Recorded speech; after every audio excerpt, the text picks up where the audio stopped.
Well, guys, I have a lot of fun watching different aviation videos, YouTube series on, there's particular one pilot, he's a commercial pilot that I watched a few of his videos, and he breaks down different aviation incidents and talks about what went wrong.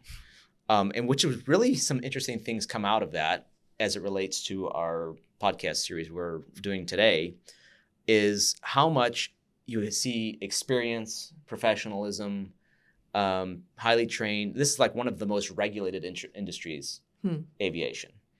And even with highly trained people with certifications and regulations and licensure and all of the rest of it, things still go wrong. Right. But one of the interesting things that you see, because it's so safe, is you have checklists for everything, regardless of how experienced you are. They don't assume anything to happen by itself. And I think it just struck me as being so different from just about every other industry where we just expect good things to happen without planning. Like you build the plane while it's flying right, versus... which is kind of like, we'll sort that out later. And because of like life and death type scenarios, flying a plane, I mean, you have a 747 with 350 people on board. Like you don't just kind of play around with, let's see what happens, Right. And so there's this expectation that everything will be defined before you fly. You have a checklist. Before you land, you have a checklist. If something malfunctions, you have a checklist. And I thought this is so dissimilar from everything that you see in project management, particularly in small business. And I thought it'd be really fun to kind of get into a lot of the reasons why you need process in business, and in particular when you're managing projects. Before we get into the process side, are you going to be a pilot someday? I think we all want to know. Yeah, for sure. You definitely want to. That's cool. Yeah, I know. I think it's interesting because I'm very risk averse in some areas of life. I don't think you're risk averse at all. You're very risk I don't do things like jumping out of a plane. I don't do bungee jumping. I don't parachuting. Like all of those things don't sound like good things to do. Like entrepreneurial risks you're good with, but not like things life that and I death. have more control over. I guess I'm okay You're with. controlling your destiny and your fate. Yeah, okay, that's good. And it's more of a recent thing. Like I was actually not all that keen on flying until the last maybe 10 years, and then just got into it more and more. Until you found all the checklists, right. processes. I think I found agency and be like, if you follow the checklist, you have a 99.99% chance of making That's it. pretty good. That's pretty good. So I think I'd like to fly a plane. That's good. And then you get to hang around with other people that are pilots, or you talk about. I don't know. It's a whole cool thing that and my boys are into it as well. I think I have 4 boys, and we have a flight simulator set up, and we'll do stuff at home, and and then my youngest one, so for them it's about, Daddy, crash the plane. I'm like, no. We have to follow the checklist. We have to succeed. Yeah, and my oldest is like, no, we don't crash planes. Anyway, That's but funny. for them it's like, let's go have some fun. That's good. Anyway. Yeah, that's good. No, but kind of tying into that, we're gonna hit a series right now. We're going to have 3 episodes. It's the plan. I guess we'll see if we wander and we discover that there's more episodes that we need. But we want to help you guys manage projects like a boss, Let's go. And today, really like this episode is just to help understand the impact of processes. And then from there, we'll help identify the processes that you need. So a little bit more practical, checklists, some of those kinds of things. And then just give shortcuts on how to implement them. I think that's kind of the goal of this series, just to kind of set that up. Yeah. So. And we're really looking forward to that part of this, because there's a lot of things we've developed over the years, different checklists we've built, and I think stuff that we can share to hopefully shortcut your journey to process. Yeah. Because it's not fun. Yeah. Number one, I think right at the beginning you think, oh my goodness, another overwhelming thing. But number one, the reason why we need process is good things don't happen by themselves without a defined process. And I think a lot of times we talked about small business owners kind of oversimplifying things. But the second law of thermodynamics, the universe heads towards chaos. Like, this is like your business without a process. You're headed towards chaos. Headed toward chaos. I mean, don't ask me how I know that. I mean, it's not like I, personal experience or anything. Yeah, but right. Yes, I've seen situations in my business where I had this expectation. I'm hiring people, professionals that should know what they're doing, and just turn them loose and good things should happen. Yeah. They don't. Yeah, right. And not everybody loves process. So I think it's important to understand why we're even doing it in the first place, to hopefully motivate some people that maybe don't have the motivation just in themselves to Yeah, and I think this is this misunderstanding that if you have good people, that's all that's necessary. They replace process. And I think if you go back to that airline reference, you're hiring competent, trained professionals that have all of the things that you want as a pilot. But at the same time, you still have process. Yeah, that's good. I think that's one of the things we miss sometimes is just saying, well, I have good people, so therefore I'm good. Good people are less important than you think. You can take somebody that's unskilled, potentially, give them a job with process and say, this is the repeatable thing we're going to do. We're going to work through this every time where you're saying, this is the path to follow. And the other thing about process, it really does eliminate a lot of the bad people you'd otherwise run across. Right. Like the unqualified people, that exposes the fact that they're not qualified to do a job that you hired them to do. Sure. Yeah. Well, and I think one of the things that you talked about too earlier in just why having a process is like you have to have something to be able to improve, like so something to build from. And I think the analogy you used was like if you make a meal off of something without a recipe, then you're going to create something different the next time, the second time around. Which could be fun, but if you want to improve. If you're a chef, maybe that's what you want to do. But but if you're trying to replicate something consistently and as efficiently as possible, which most people in project management, or if you're thinking about managing multiple projects at the same time, efficiency is a big piece. Yes. How do we do that? How do we replicate that? And I think that's kind of the point, the why behind it, that we talked about earlier too. Yep. So you need to define process in order to have something to improve. Yeah. It's not defined, no target. You get a bullseye every time. Yeah. So define project management just like to its core and kind of like what we're trying to tackle, because I think we have some people listening who maybe are project managers, and then a lot of people listening who it's one of the hats that they wear. It's not just like an Indeed listing for a project manager. Like that's not necessarily what we're talking about either. Right. That is the tricky part, because a lot of you guys are needing to manage projects, but that might not even be the thing you like doing. Right. A lot of times it's about a necessary step to get there. You would rather hire somebody to go do that for you, but something unnecessary, that you have to do yourself. It's a good point that I think at its core, process is project management. And I think a lot of times we tend to probably maybe push back against that a bit, because surely there's more to it than that. And there is. And I think sometimes we think, well, yeah, that's nice, but someday we'll do that. But right now we just need to get stuff done. Yeah. Yeah. Well, it's like going to how do you create time to actually build it in, right? When you do have so many things that are on fire all the time, when you do have, 15 hats that you're wearing, like how do you actually create time to do it, I guess would be the question. So maybe you can just kind of like dive in deeper into project management specifically. Like how would you define it in terms of, I guess, process? Yes. How would you define it? Yeah. And I think this is this first step of understanding what it is that you're doing. Right. And it sounds obviously very basic, but scope is critical.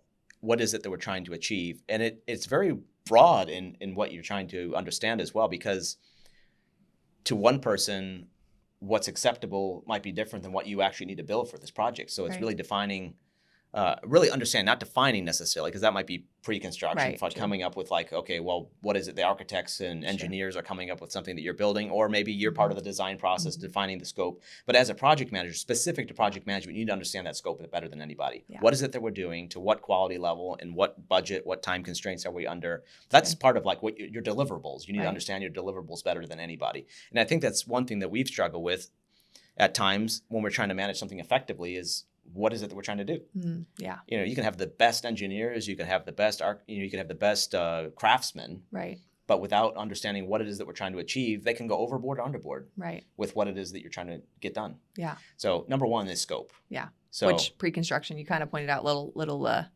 nugget for that. Like build it out in pre-construction of like have the specifics for what's being done, so that way it can tee up effective project management. It's a great point, because you save yourself a real headache later on. Getting that clear with the customer up front as well. What is it we're trying to do? When are we trying to get it done by? What budget are we working with?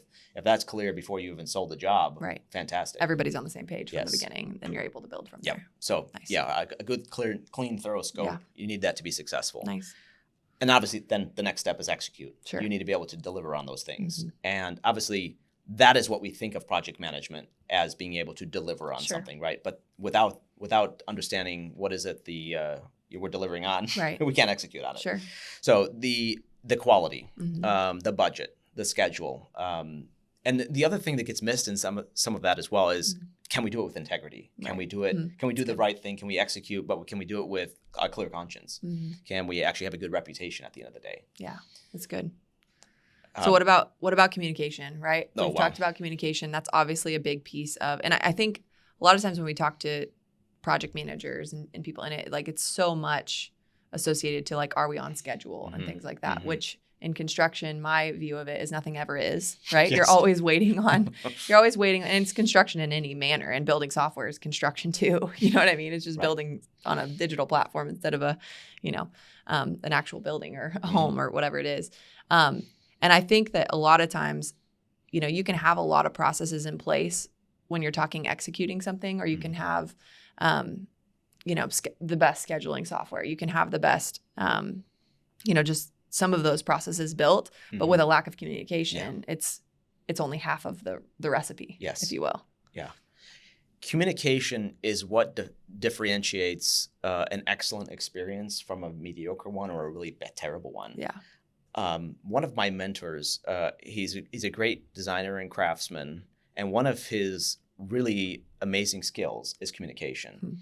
He would be able to take a situation where in anybody else that I know would have a terrible relationship with their client. This was back in COVID days when materials were tough to get, prices were out of control, and he managed all of that so well because he communicated so really effectively. And I think part of that was really candor. He used candor. Yeah. He was able to set negative expectations in the sense of, well, this is going to be difficult. He would hit stuff directly on. He would confront stuff and really take ownership of it as well. Well, we're doing our very best in this situation. Here's what we're doing. It wasn't excuses. It was just direct. If we made a mistake, we can acknowledge, well, there's something that didn't go according to the way we wanted to. And he didn't hide anything. He didn't pretend things were different. He was just really, really effective at communication. And this is this customer experience. That's good. Well, at the end of that, he's getting an amazing review. He's getting awards, design awards, building awards from a customer that otherwise he shouldn't be getting that from. Yeah, they should have been ticked. Yeah, right. The process right. is not I'm smooth. thinking, how is this happening? Yeah. Budget overruns. Like there's so much to be gained from very thorough and upfront communication as well. Like communicating in arrears is terrible. Right. Nobody wants surprises. Oh, by the way, that thing we promised you is wrong. But if you can confront it up front and say, you know what, we're behind schedule. Here's where we need to be, and deal with it as cleanly and as thoroughly as you can up front. That's good. It really does. It makes such an impact. So I'm glad you brought the communication point up. Yeah. And then project management. I think one of the things we've talked about is, and we'll touch on it more later too, but it's in construction. You're not just managing one project. You're managing multiple for the most part. Yes. And so being able to multiply repeating processes over and over again, allowing you to actually scale is something that we've talked about a lot of like, hey, how do you make this replicable so that way you can multiply, across all of your projects concurrently. So, It's really fun in construction where a lot of times people look at what's involved with effectively managing something and say, yeah, I can do that. When you're starting your business, it seems really simple. And I think one of the things that I even had early on, small projects, small problems, like everything was very manageable, right? Yeah, right. And as soon as you got to the point where I had 7, 8 jobs going on at the same time, crews here, crews there, you multiply a process, it's like multiplying that recipe. If that recipe had too much salt, man, oh man, you multiply that thing times 10 and it's like, what happened?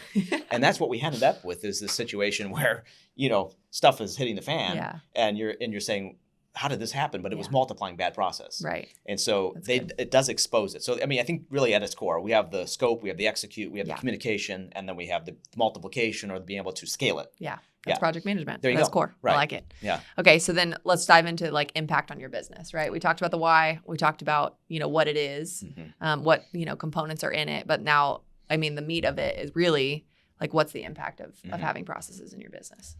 Well, we talked about customer experience, but I think that's number one. Yeah. If you want a happy customer, all of that stuff. You look like an absolute boss if you know what you're doing, right? If you have a process defined, and a lot of times they don't have to be perfect processes, but you have a process and you can point to. Then I think there's some hacks we'll get into the next episode on this and how to build processes and not overstate them either. Because when you're early on in a process and you tell somebody how it is and it has a flaw and somebody says, you moron, you know what I mean? Instead of being able to say, you know what, we're trying something new, but we'll get into that in the next episode. I'm getting ahead of myself. Yeah, I think too, when it comes to like the customer experience side, like having those processes already defined, like Mm-hmm. allows you to pull from that even in the pre-construction phase Yes. too.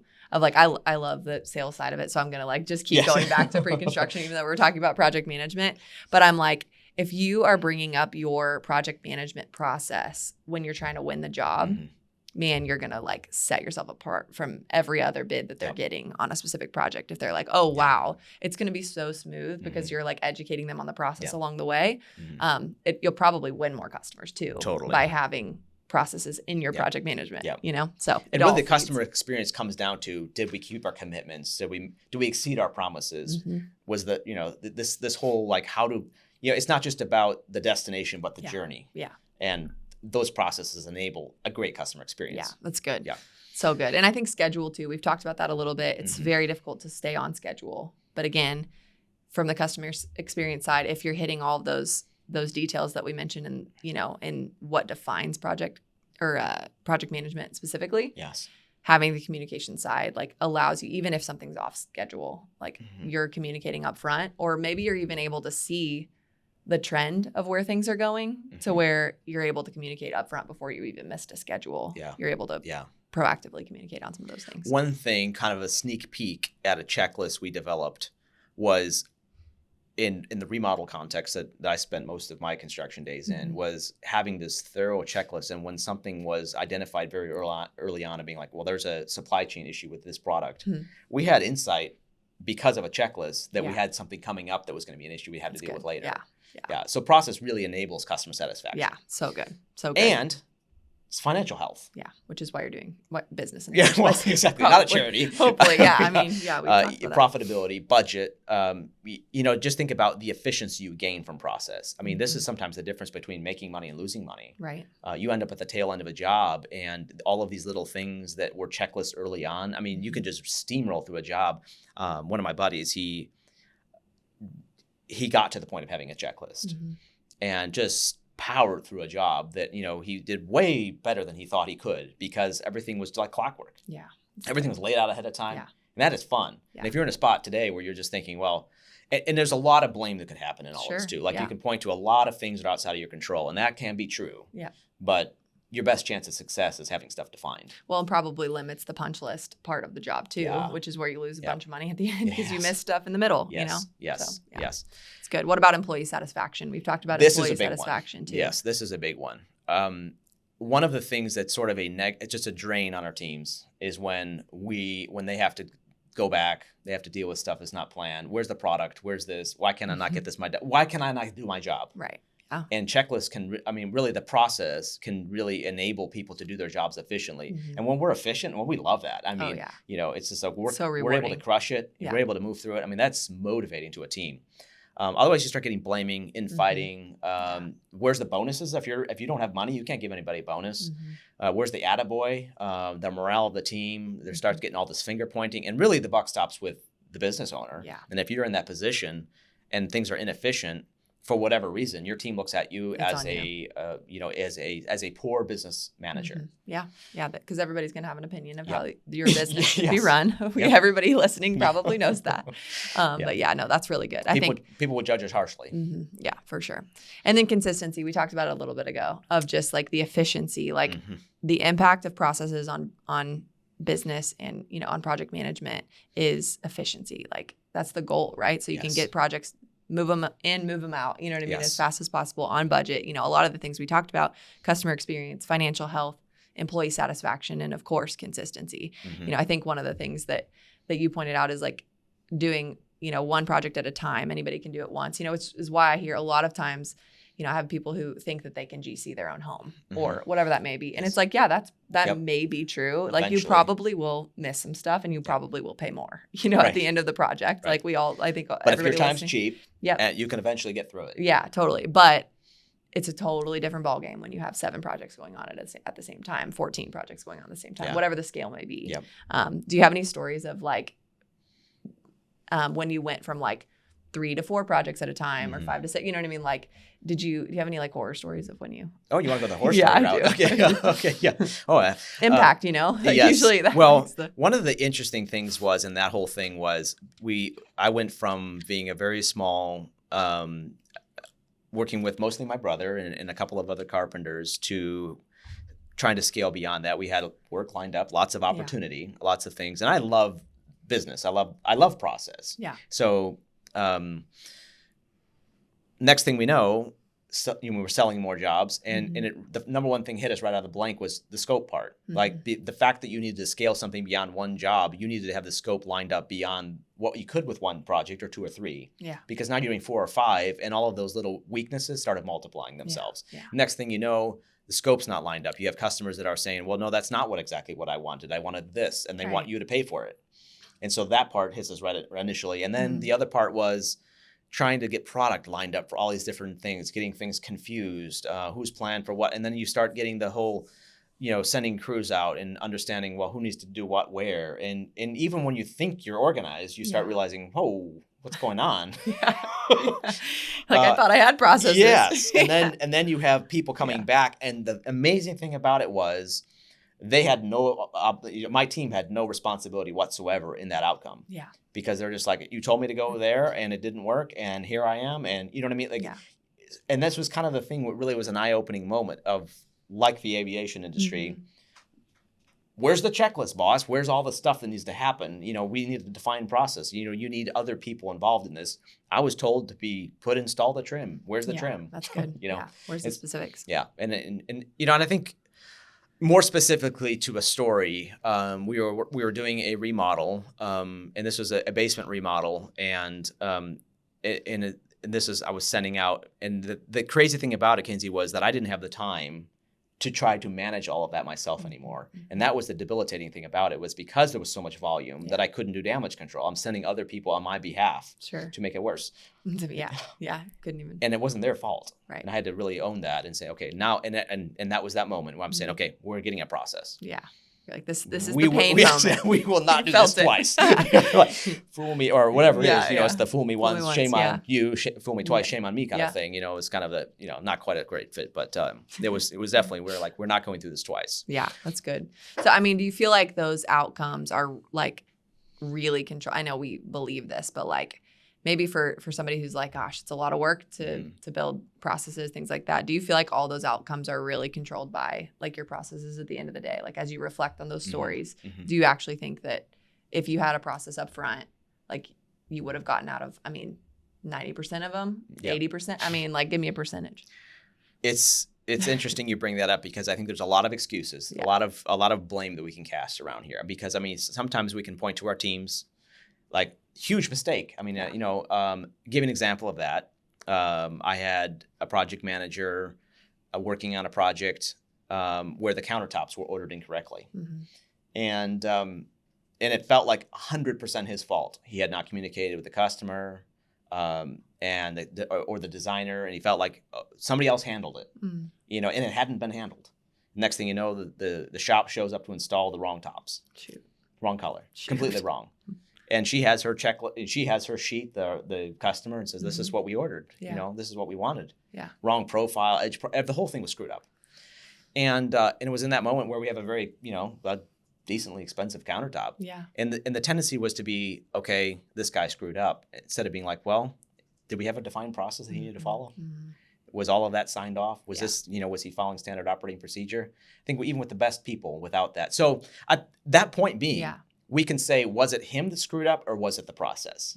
And without a process, you can't blame people for anybody else. Yeah, right. That's and I think that's the thing, that we can really limit our ability to learn if we blame the situations around us. The same thing with product. Well, vendors are slow, or I couldn't source that material fast, so it's holding up my job. And it's like those stupid vendors. There's a lot of excuses, but really, can we make it better with process? 100%. Yeah, totally. And to what extent? All the problems don't go away. But you're able to manage them so much more effectively, because you have awareness of where things are at. You have awareness of being like, well, that's going to be 3 months, so why am I sending this guy out to do that? If I'm waiting 3 months, send him over to this other project. Like, you have this situational awareness where you're not multiplying error. Going back to the original story, you see some of the worst incidents of mess ups in whatever industry when there's multiplication of error.